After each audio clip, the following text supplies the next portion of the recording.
Welcome to Muskan Rana commerce classes. आज का हमारा टॉपिक है व्हाट इज़ इकोनॉमिक्स का। इकोनॉमिक्स क्या है?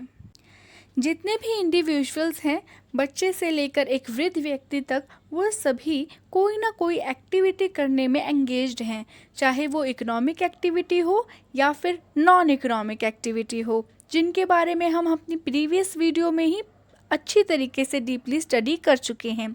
तो जो कंजम्पशन है वो एक इम्पॉर्टेंट इकोनॉमिक एक्टिविटी है। कंजम्पशन में क्या होता है, जो कंज्यूमर्स होते हैं वो कंज्यूम करते हैं डिफरेंट डिफरेंट काइंड्स की गुड्स और सर्विसेज को for the satisfaction of his और हर वांट। अपनी वांट को, अपनी इच्छाओं की सेटिस्फैक्शन के लिए वो गुड्स एंड सर्विसेज को यूज़ करते हैं, कंज्यूम करते हैं। कौन? कंज्यूमर्स। ठीक है, कंजम्पशन के अंदर। तो अब क्वेश्चन आता है, हु इज़ कंज्यूमर? कंज्यूमर कौन है? तो आपको एक सिंपल सी लाइन याद रखनी है। देखिए, a consumer is one who consumes goods and services for the satisfaction of his wants.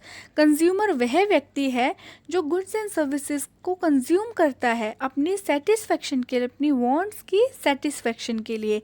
ठीक है। Now what is consumption? Consumption एक प्रोसेस है जिसमें क्या होता है, अपनी वांट्स की डायरेक्ट सेटिस्फैक्शन के लिए जो गुड्स एंड सर्विसेज है उसकी यूटिलिटी वैल्यू को यूज़ करना, इस चीज़ का प्रोसेस है कंजम्पशन। ठीक है। Consumption is the process of using up utility value of goods and services for the direct satisfaction of our wants. ठीक है। अब यहाँ पे जो यूटिलिटी वैल्यू है उसका मतलब क्या है? देखिए, यूटिलिटी वैल्यू मतलब होता है जो गुड्स एंड सर्विसेज की कैपेसिटी है कि वो ह्यूमन वांट्स को कितना सेटिस्फाई कर सकती हैं, वो उस प्रोडक्ट की या उस सर्विसेज की यूटिलिटी वैल्यू कहलाती है। अब देखिए, जो प्रोडक्शन होता है वो भी एक इम्पॉर्टेंट इकोनॉमिक एक्टिविटी होती है। ठीक है।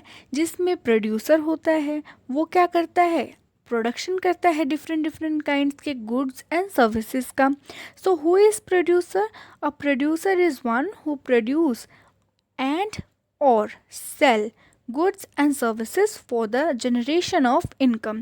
प्रोड्यूसर वह व्यक्ति है जो प्रोड्यूस करता है और सेल करता है, या फिर दोनों चीज़ें साथ में भी कर सकता है।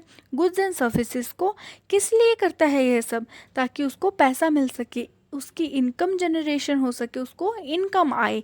ठीक है। अब देखिए, यहाँ पर एक वर्ड है प्रोड्यूस एंड और सेल। ठीक है, स्लैश है बीच में।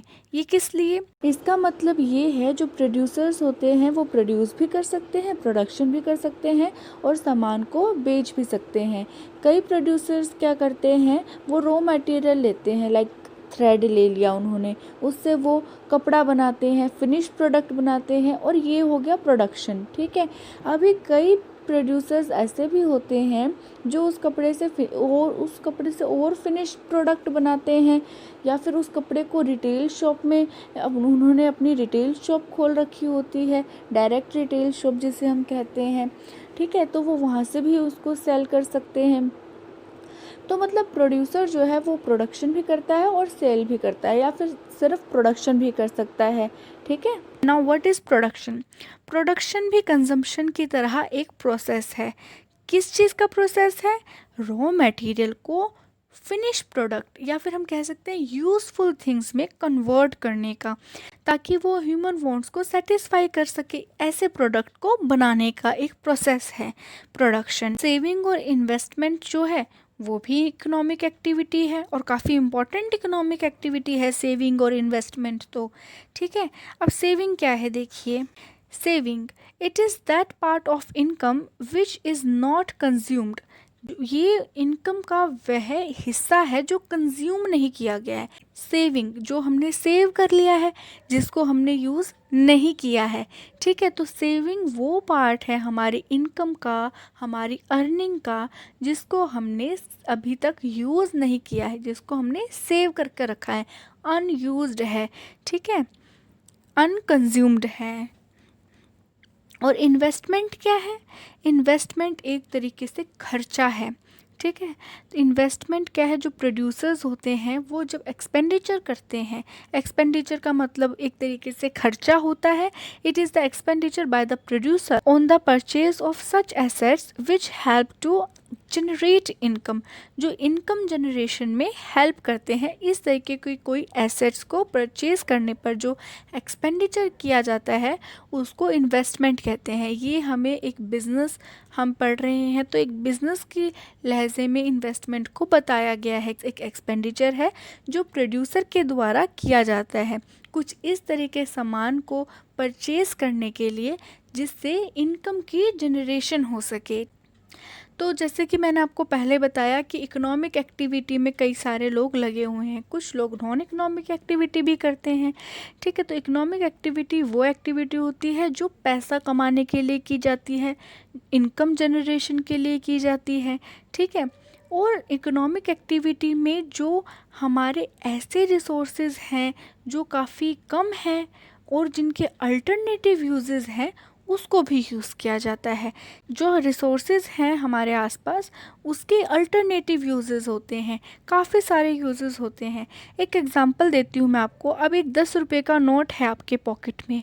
अब आप उस नोट को एक कप चाय पीने के लिए भी खर्च कर सकते हो, एक कप कॉफ़ी पीने के लिए भी खर्च कर सकते हो, एक कप कोल्ड ड्रिंक पीने के लिए भी खर्च कर सकते हो, या कोई चीज़ लेने के लिए खर्च कर सकते हो, कुछ भी करने के लिए खर्च कर सकते हो। तो उस 10 रुपीज़ नोट के काफ़ी सारे अल्टरनेटिव यूजेस हैं। तो रिसोर्स तो एक ही है लेकिन उसके यूज़ क्या हैं, काफ़ी ज़्यादा हैं। ठीक, एक वर्कर है, उसको क्या चाहिए, काम चाहिए। अब वो काम फैक्ट्री नंबर ए में कर सकता है, फैक्ट्री नंबर बी में कर सकता है, या फैक्ट्री नंबर सी में कर सकता है, किसी में भी कर सकता है वो काम। ऐसा तो नहीं है कि सिर्फ इसमें कर सकता है, लेकिन वो पर्सन कौन है, सिर्फ एक है वो पर्सन। ठीक है, एक वर्कर है और फैक्ट्री कितनी है, 3 है। तो यहाँ पे भी अल्टरनेटिव यूज़ हो गए। तो ये 2-3 एग्जाम्पल मैंने आपको दिए। अब इसके आगे देखिए, तो ये ऐसा क्यों है कि एक पर्सन है, एक 10 रुपीज़ का नोट है, वो हमें, और इतनी सारी उसके यूजेस हैं। इसलिए है क्योंकि जो रिसोर्सेज हैं वो काफ़ी कम हैं और उनके यूज़ जो है वो काफ़ी ज़्यादा हैं। रिसोर्सेज तो कम हैं लेकिन यूज़ ज़्यादा है। इसलिए हमें अपने रिसोर्सेज की प्रॉपर एलोकेशन करना, कि किस तरीके से उनको डिवाइड किया जाए कि सभी लोगों को और सभी चीज़ों को समानता मिल सके, वो काफ़ी एक बड़ी प्रॉब्लम आती है जिसे हम इकोनॉमिक प्रॉब्लम कहते हैं। Now what is economic problem? It is the problem of choice, मतलब problem of allocating scarce resources of alternative uses. ऐसे रिसोर्सेज जिनके अल्टरनेटिव यूजेस हैं। ठीक है, arising on account of the fact that resources जो हैं वो काफ़ी कम हैं। ठीक है, और इनके अल्टरनेटिव यूजेस हैं। तो इस प्रॉब्लम को हम क्या कहते हैं, इस प्रॉब्लम को हम कहते हैं इकोनॉमिक प्रॉब्लम। अब जो हमारा फर्स्ट क्वेश्चन था व्हाट इज़ इकोनॉमिक्स, उसका आंसर है economics is the study of economic issue. Economic issue या फिर हम कह सकते हैं इकोनॉमिक प्रॉब्लम्स। ठीक है, कि इकोनॉमिक प्रॉब्लम की जो स्टडी है वो इकोनॉमिक्स है, arising out of the fact that resources काफ़ी कम है, हमारी नीड्स काफ़ी ज़्यादा हैं, डिज़ायर ज़्यादा हैं, और रिसोर्सेज के जो यूजेस हैं वो अल्टरनेटिव यूजेस हैं। तो कहाँ यूज़ करना है, कहाँ नहीं करना है, ये जो प्रॉब्लम अराइज होती है इसकी स्टडी ही इकोनॉमिक्स है। अब देखो, रिसोर्सेज क्या हैं, लिमिटेड हैं। ठीक है, कंज्यूमर क्या चाहता है कि मुझे मैक्सिमम सेटिस्फेक्शन मिल सके, प्रोड्यूसर क्या चाहता है मुझे मैक्सिमम प्रॉफिट मिल सके, और नेशन क्या चाहता है, अगर हम एग्जांपल लें इंडिया का, तो इंडिया क्या चाहेगी, मुझे क्या मिल सके, मैक्सिमम सोशल वेलफेयर मिल सके। ठीक है, तो नेशन को मैक्सिमम सोशल वेलफेयर चाहिए, कंज्यूमर को मैक्सिमम सेटिस्फेक्शन चाहिए, प्रोड्यूसर को मैक्सिमम प्रॉफिट चाहिए, और रिसोर्सेज भी लिमिटेड हैं। तो ये जो प्रॉब्लम अराइज होती है कि क्या करना है, कैसे करना है, वो है economics. Economics is the study of economic problems और इकोनॉमिक इश्यूज। ओके।